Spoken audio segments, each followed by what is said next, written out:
a chance to get on.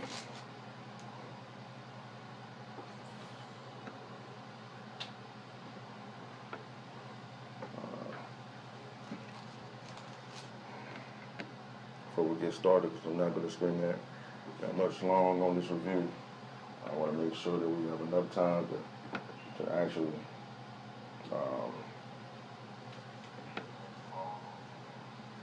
make sure we have enough time to actually get this information in. So I'm gonna give everybody a second to get on, and then we're gonna go straight in. One person's already.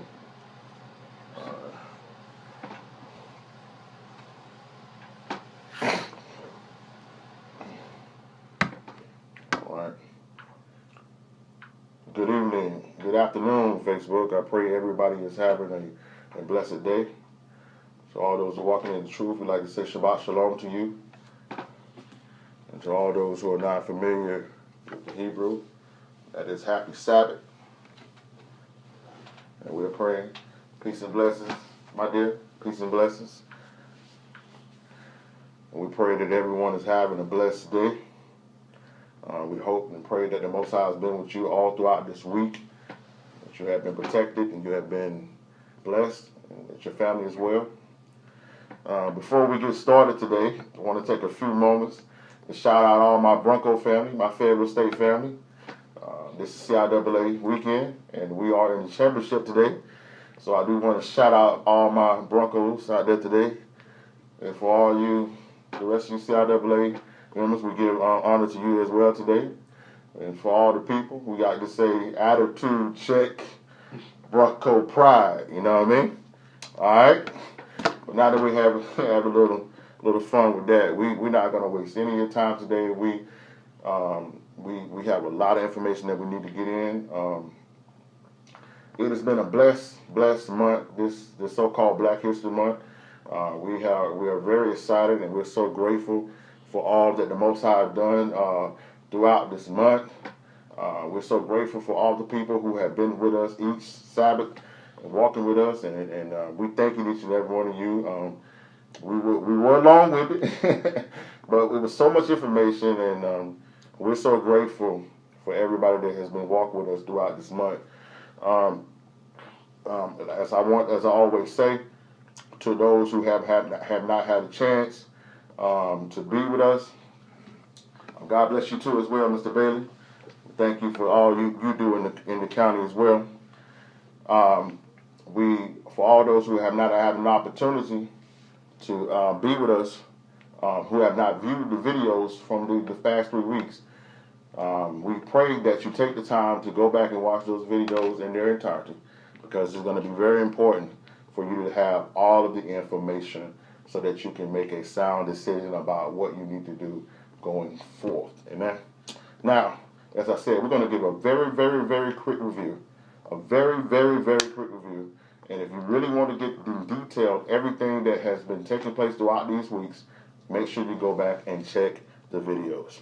All right. So, the whole point of all of this that we have been doing throughout this month was to address the whole issue of why are we, as so-called African Americans, so-called black people in America, are the only people who have been addressed and known for the color of our skin. There is no other culture in the history of the civilization that has been addressed, that has been counted, that has been considered or labeled by the color of their skin. Now, so we asked that question. Why is that? Did the Most High call us that? And what was the reason for all of these things happening? All right, so we know because of the things that have went down in this country and in the world, many of our people have went away from the Bible and went away from the church. And it was because of several reasons. So quickly, in Exodus, the 20th chapter, the Bible told us that we were never supposed to make a graven image.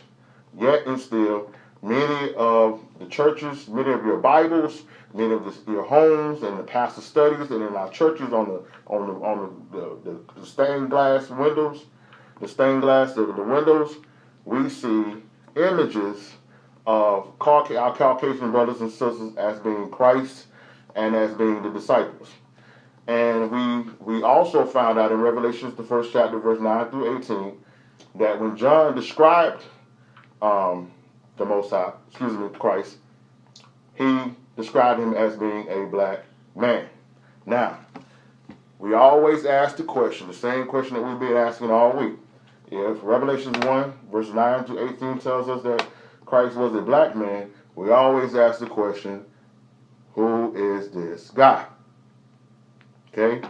And we let everyone know that this guy, this image that you see here, on the right, which may be your left, is Cesar Borgia. Make sure you put that in there for them, Jay, so they can have that.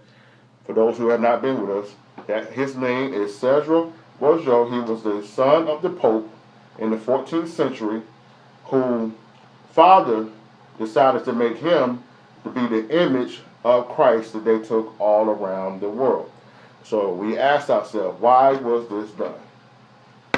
Secondly, we went in and we discovered that everybody who calls himself a Christian is not necessarily a Christian because of the standards that Christ gave us in Matthew 22, verses 37 through 40, told us that we must love God with all our heart and all our soul, all our mind, and that we must love our neighbors ourselves. And he told us in verse 40 in Matthew 22 that upon these two commandments hang all of the law and of the prophets.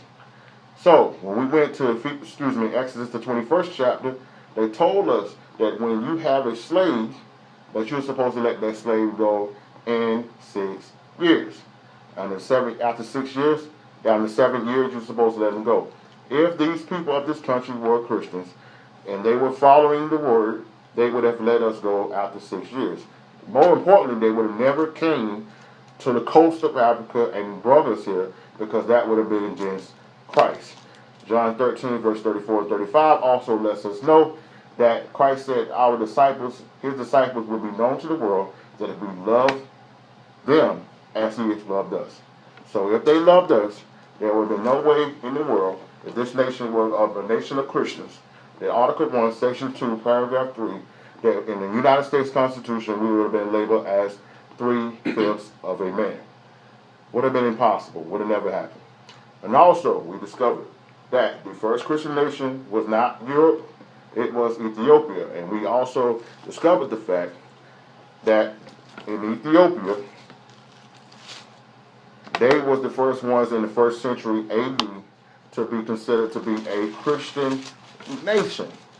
And we also gave you the precept to know how that happened.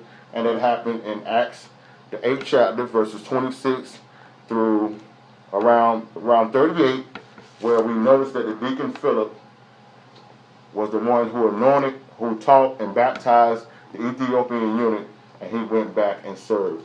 We also gave you the precept of 1 Kings, the 10th chapter, of how they ever became servants of Abraham, Isaac, and Jacob, because of 1 Kings, the 10th chapter, where Solomon and Sheba got together. Sheba went back, and that was the modern area of Ethiopia. They had a son by the name of Menelik I, and ever since him, the Ethiopia began to serve the God of Abraham, Isaac, and Jacob.